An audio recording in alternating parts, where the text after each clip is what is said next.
Bora começar mais um episódio do Por Onde Andei, um podcast em que falamos sobre viagem, gastronomia e muito mais. Hoje o papo vai ser super enriquecedor porque a minha convidada é a Ana Laura, que tem uma super experiência e bagagem quando o assunto é viagem. Então seja super bem-vinda, Ana. Obrigada.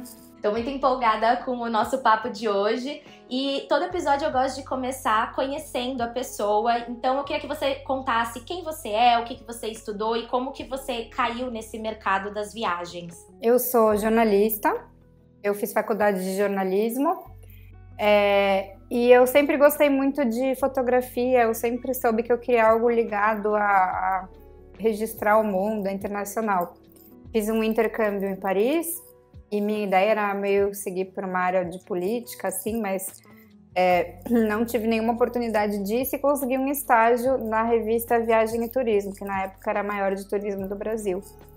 E aí foi isso, aí uma vez lá eu fiquei para sempre no ramo do turismo. Uhum. Então, num primeiro momento, você trabalhou como jornalista de viagem em veículos de comunicação, mas depois de certo tempo você fez uma transição para trabalhar como criadora de conteúdo independente, né? Eu queria entender sobre essa transição, como que foi, se foi uma coisa natural para você já estava fazendo trabalhos por fora, com o seu blog, com as suas redes sociais, como que foi esse processo? Eu acho que ele foi muito natural para mim e também natural com o momento do jornalismo. E eu na revista, na verdade, já cuidava das redes sociais, então já cuidava do Instagram, era algo que eu sempre gostei muito. E que desde lá atrás, tipo 2014, eu já era a pessoa responsável pelo Instagram da revista, cresceu bastante o Instagram na época. Então era algo que eu já fazia profissionalmente. E aí somado ao momento editorial, né, de assim, sem muita visão de futuro em editoras tradicionais, né, revistas fechando, a própria Viagem e Turismo chegou a fechar recentemente, né, continua só no online, então eu meio que foquei também nisso porque é o que eu gostava e o que eu achava que fazia mais sentido. E aí não tinha muito espaço de como crescer ali, né, por conta dessa decadência aí do mercado, né. E aí eu, então, criei o meu blog. Eu já tinha um blog também no portal da revista, e aí transformei isso para ficar ainda mais na minha cara e fui criando meu blog aos poucos, mas de maneira bem estruturada, assim. Uhum. Que ano que era isso que você criou o blog? Foi 2015. Ah, entendi. Faz bastante tempo. E até hoje ele tá no ar, né? Tem bastante conteúdo. Eu acho isso muito legal. É um dos blogs que eu gosto de usar pra fazer pesquisas pra roteiros, pra dicas de viagem. Eu acho ele super completo. Ai, que legal. Até hoje ele tá aí. Acho que é o momento que o blog ele ganha força, porque no mundo, né, em que a gente está tão de redes sociais e cada um pode ser o que quiser, falta esse filtro, essa credibilidade. Aí eu acho que os blogs, eles ainda estão aí para isso, porque, querendo ou não, é uma coisa muito mais trabalhosa que você só criar um perfil no Instagram e começar a postar. Não que isso não seja trabalhoso, isso é muito, inclusive.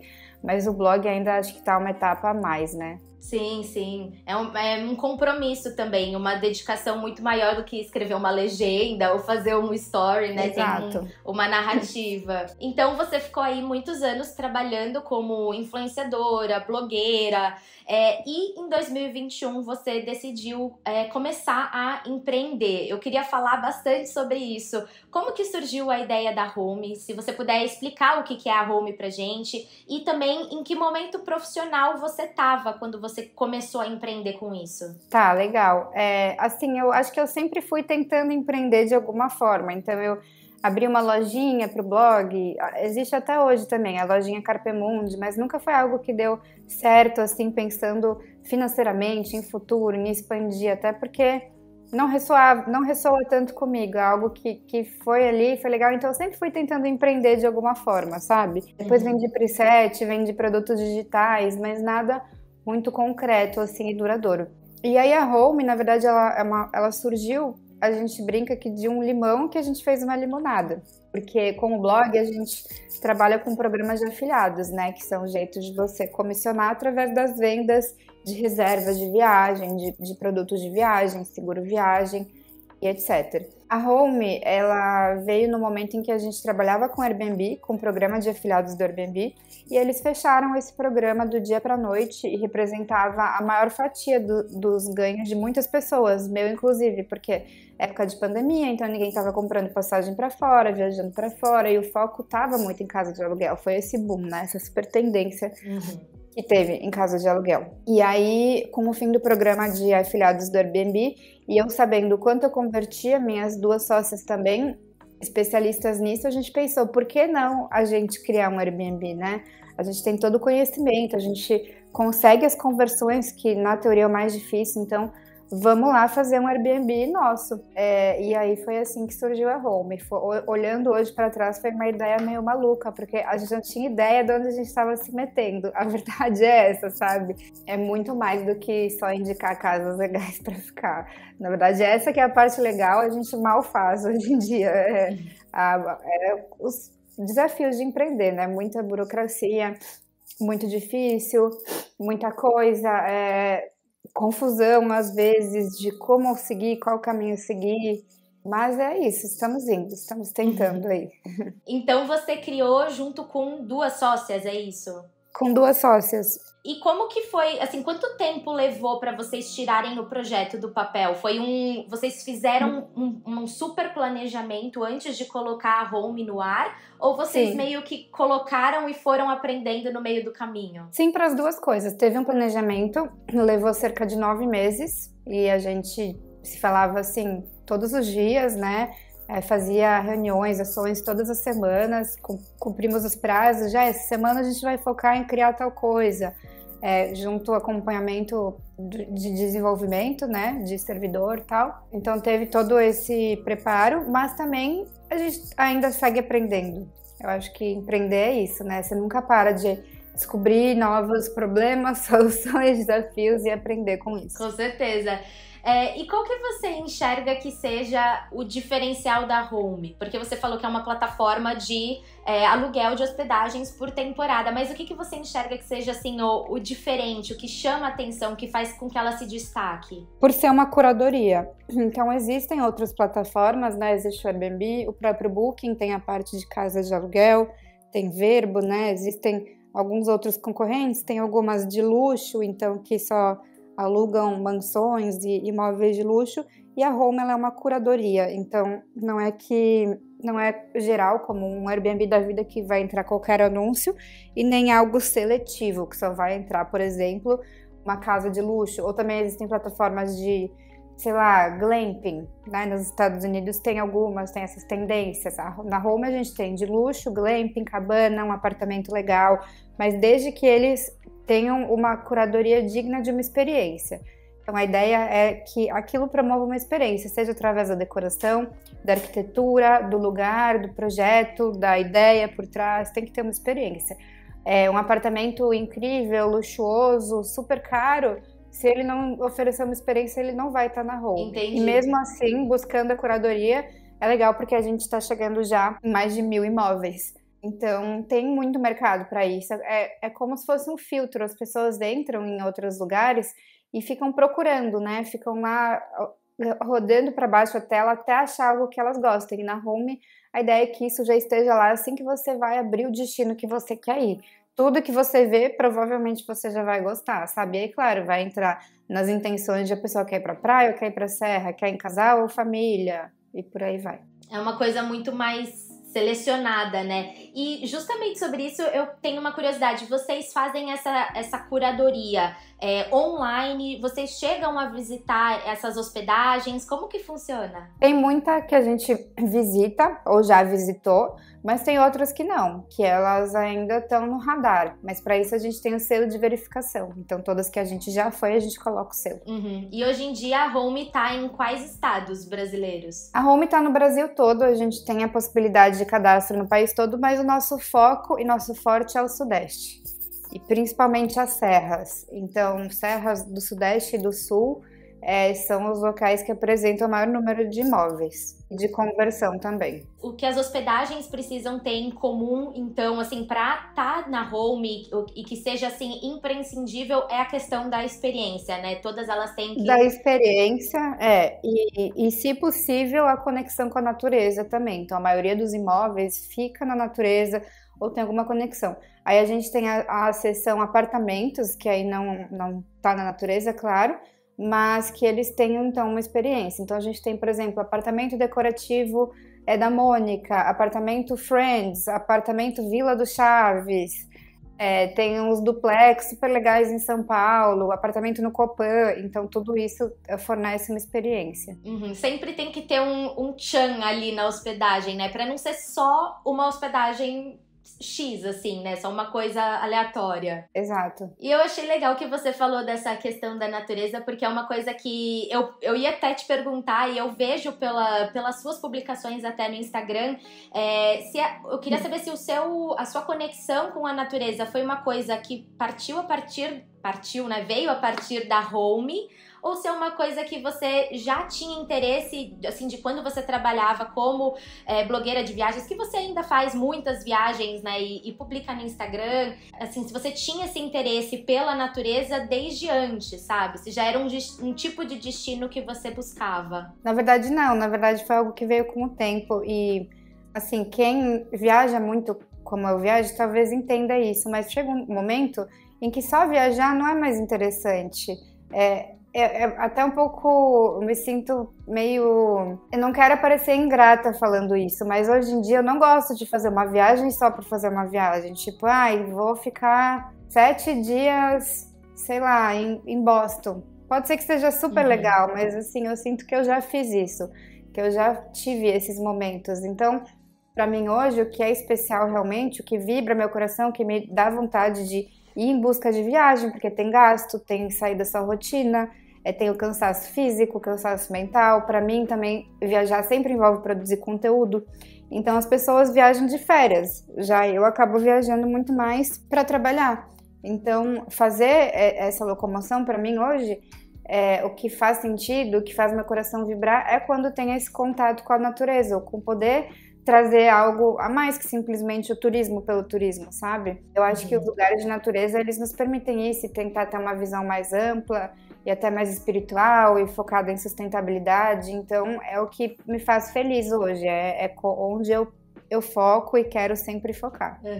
E nessas hospedagens da home que tem essa pegada da natureza, da sustentabilidade, tem alguma que se destaca, assim, ou mais de uma que você lembra, assim, de cabeça, que você foi e que você gostou muito, que você recomenda pros ouvintes? E tem muitas, mas tem uma em especial que é muito legal, que é Altar, que fica no Legado das Águas, na cidade de Miracatu, e é uma casa flutuante, fica numa represa no meio da Mata Atlântica, é um negócio muito exclusivo, e é uma coisa que, assim, o dinheiro não paga, não existe outra casa flutuante numa represa na Mata Atlântica no mundo. Tipo, uma hospedagem assim, tão autêntica, sabe? Que você tá ali, só você e a Mata Atlântica ao redor, é uma coisa muito linda. É muito legal, é exatamente isso, é pela experiência e também pela exclusividade, de você não encontrar isso em qualquer lugar. Exato, exatamente. E nesses mais de 2 anos, né, que a home tá no ar, o que você acha que você aprendeu de mais valioso com relação a empreender no setor de hotelaria? Assim, dicas, coisas que você acha que você fez e que não deu certo, ou que você queria ter feito antes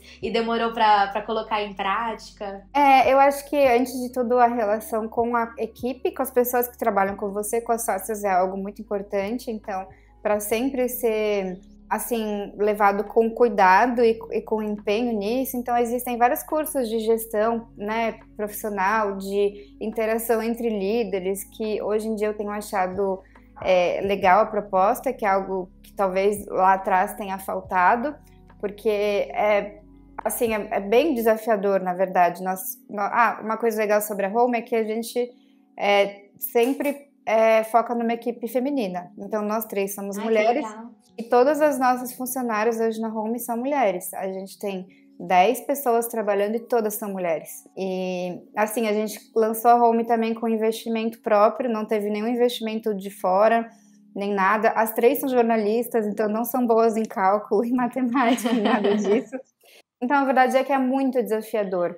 A gente não estava preparada para todos os desafios que a gente encontrou pelo caminho. A gente simplesmente queria indicar casas legais, sabe? Fazer uma seleção disso. E para os próximos passos da Home, o que você espera? O que você gostaria que a empresa alcançasse nos próximos anos? Eu acho que pensar em próximos anos é muito audacioso. Eu até fico, assim, com um pouco de ansiedade falando nisso.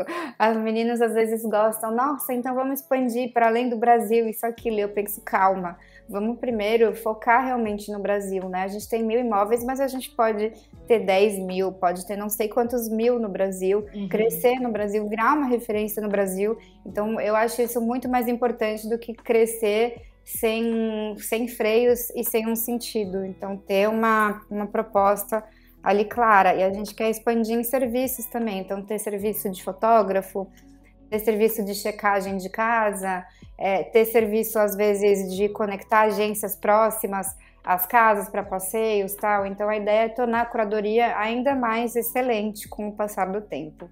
Ai, que legal, porque aí os próprios usuários da plataforma teriam uma experiência ainda mais completa. Então, eles conseguiriam fazer tudo, além de reservar as hospedagens, né?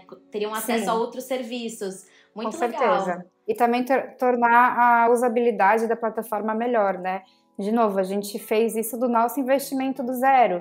E a gente nunca parou para pensar, por exemplo, criar uma plataforma como a Home, né, como um Airbnb, como um Booking da vida, é algo muito, muito caro, na casa dos milhões no software de programação. Então, hoje a gente está, inclusive, em busca de captação de investimento para poder refazer a plataforma e entregar melhor excelência também nessa navegação. Muito legal, muito bom. Eu queria também dar uma saidinha do assunto Home e falar sobre 2 viagens que você fez recentemente. Na verdade, uma que você fez e uma que você vai fazer, mas eu queria puxar esse assunto porque eu acho que também vai ser muito interessante para os nossos ouvintes.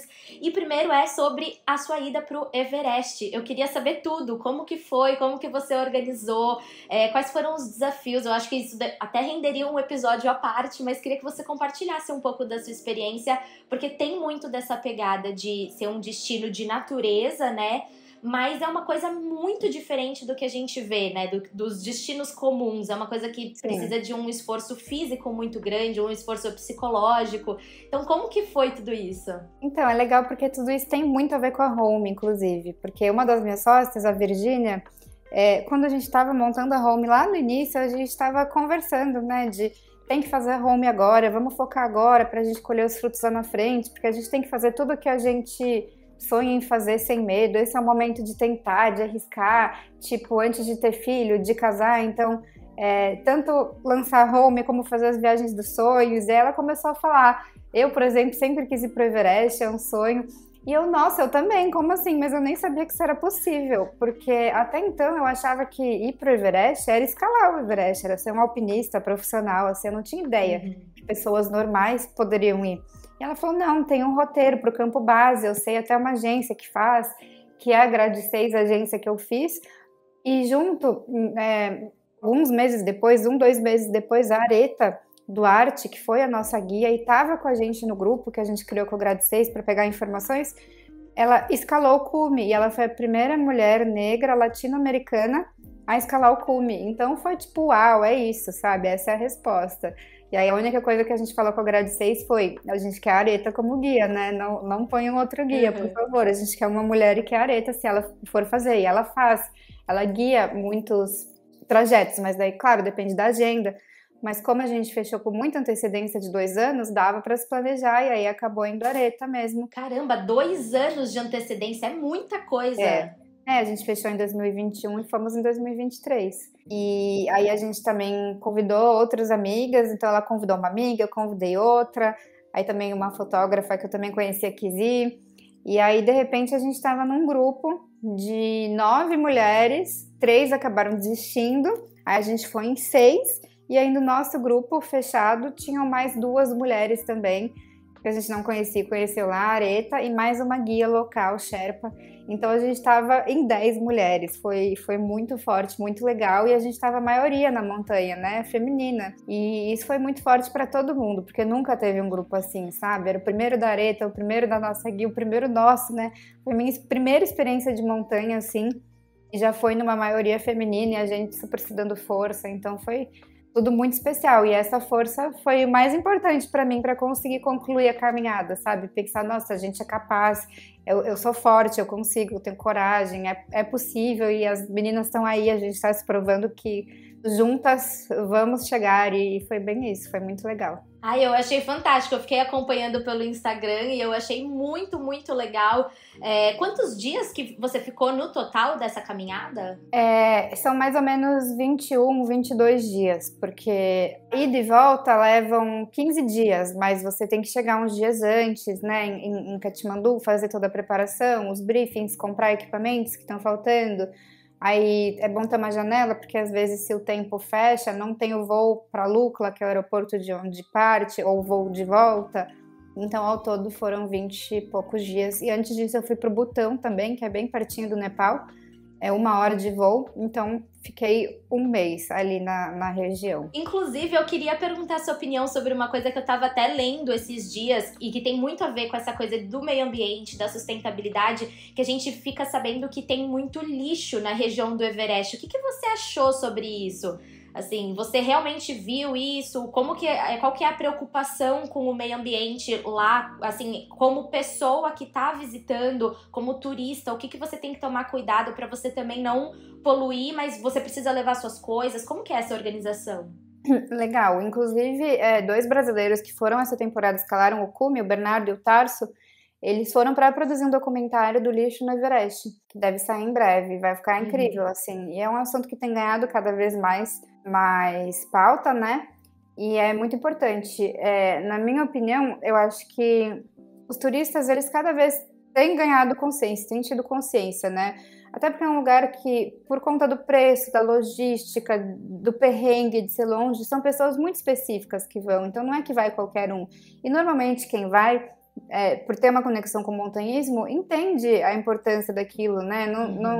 Eu acho que dá para definir que os trilheiros ali não são pessoas que vão jogar lixo no chão. Mas óbvio que tem muito lixo, infelizmente. Assim, o Nepal é muito sujo, né? A verdade é essa. E eu acho que o pior tá na população local, que não se importa, sabe? Não tem consciência. Uhum. E até algo que foi uma reflexão que eu tive, né? Que eu fiz sobre isso, é que no budismo, como a maioria é budista, né? Hinduísta também e tal, acredita-se que, assim, se aquilo tá ali, assim, é porque Deus permitiu. Então, rola essa confusão, né? Até os animais, tem muito animal de rua no Nepal, no Butão também, muito cachorro de rua. E eu me indagava, eu falava, cara, ninguém ajuda, né? Aí, era uma cena muito comum, ter vários monges andando no Butão. É o país que tem mais monges do mundo por pessoa, por habitante, né?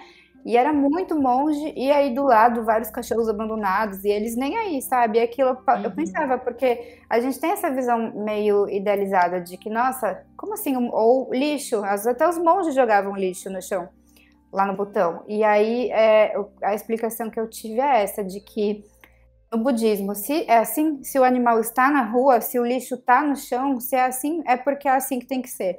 Então é ruim, né? É triste, porque é uma visão meio conformista e assim, eu entendo que as coisas são como elas devem ser, mas na minha crença também espiritual, a gente sempre deve e pode melhorar. E tanto em relação a animais de rua, lixo, a tudo. Então, acho que do lixo no Everest é uma questão de consciência social que falta quem mora ali, para quem tem esse dia a dia. Inclusive, teve um episódio que a nossa guia, uma das pessoas que estava no trekking, juntou o lixo do chão, um lixo que viu uma garrafa, e aí ela não sabia, né, não tá acostumada a isso, falou, por que você tá juntando lixo? Deixa aí, solta isso. E tipo, não, é juntar o lixo para destinar ele no local correto, né? Uhum. Não, eu concordo totalmente com você. Eu achei muito legal, assim, ter essa visão do coletivo também, né? de como as pessoas têm que colaborar, né, quando fazem esse passeio no Everest. E eu também queria perguntar sobre outra coisa que, na verdade, é uma viagem que você ainda não fez, mas você anunciou recentemente, que é a volta ao mundo. Eu acho isso muito legal. Eu queria que você explicasse como que você teve essa ideia, quais, assim, regiões que você vai passar, como que você está se programando, quando que vai ser essa viagem também, né? Então, essa ideia, na verdade, surgiu de uma parceira que eu trabalho, que é a Skyler, que é uma empresa especialista em milhas, que emite todas as minhas passagens internacionais. Eu sempre fecho com eles porque o valor é muito mais barato, eles têm classe executiva em preço de econômica, e aí é o tipo de conforto que quando você está sempre na estrada, você cada vez busca mais, né? E Com assim, certeza. por um valor possível. Então, isso é legal, né? É muito exorbitante, na minha opinião, os preços de classe executiva, então poder pagar isso num valor justo é muito bom. E aí eles lançaram recentemente uma passagem de volta ao mundo. E eles me passaram, né, as informações, eu acompanhei o briefing e tal disso tudo.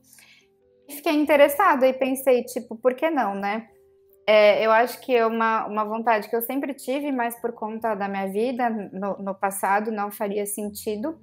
Mas hoje eu, assim, não tenho nada que me impediria de fazer isso. E aí, inclusive, falei com meu namorado sobre, convidei ele topou. E aí nós vamos, então, fazer essa viagem. Vai ser uma volta ao mundo de 4 meses e vai ser focando em destinos tropicais, que é o que eu gosto e ele também. Também para facilitar em mala e tal, né? Porque imagina ir para calor, frio, primavera, cidade, praia, com uma mala de 20 quilos é punk. Então, focando só em destinos tropicais, só de praia, roupas leves. E aí a gente vai fazer um roteiro bem assim, ilhas, praias, tem cidade também, tem uma vibe Califórnia no fim, a gente vai passar também por Vietnã, Tailândia, Maldivas, Bali e Japão. Nossa, vai ser perfeita! É. Eu mal vejo a hora de acompanhar, eu acho que vai ser fantástico, muito empolgada. Também eu acho que vai dar pra mostrar outros destinos, vai dar pra mostrar, porque esse é um tipo de passagem que ela vai ser comercializada, né? Pelo que eu entendi é isso, as pessoas vão poder comprar uma passagem e voltar ao mundo. Sim, é uma passagem comercial e o bacana dela é que ela é tanto para pessoas que querem dar uma volta ao mundo como eu, mas também para quem quer em uma viagem visitar mais de um destino pagando um preço legal, sabe? Então, a pessoa quer ir, sei lá, para a Europa e para a Ásia na mesma viagem, em 30 dias, tanto que ela tem validade de 10 dias até um ano. Então você pode ficar só 10 dias viajando ou um ano viajando. Ai, que legal! Nossa, e eu também associei, assim, com pessoas que às vezes são nômades digitais ou, não tem um lugar fixo pra trabalhar e aí eu quero conhecer vários lugares. Você tem a facilidade de usar essa mesma passagem, né? Esse pacote da volta ao mundo e conhecer um monte de lugar. Então, achei muito legal.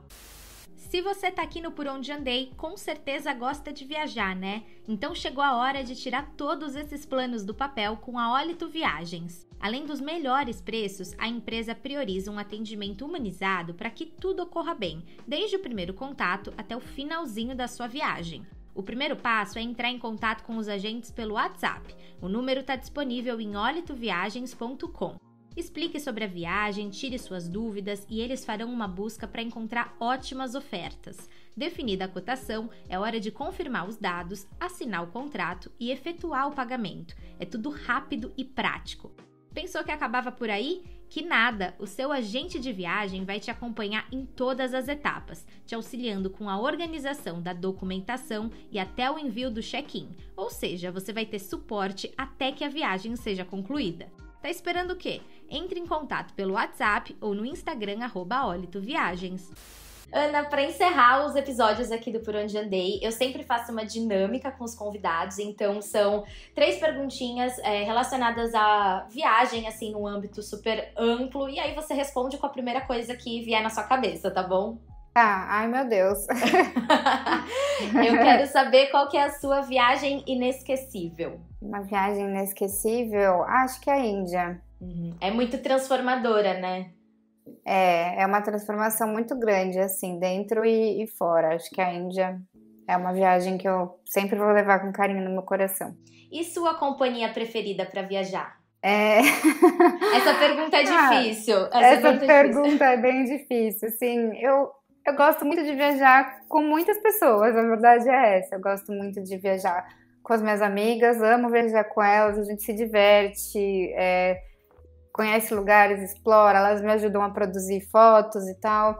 Também adoro viajar com a minha mãe, ela também sempre entra nas minhas doideiras, assim, e topa, e eu falo, quero tirar uma foto assim, assada em tal lugar, aí ela vai, me ajuda.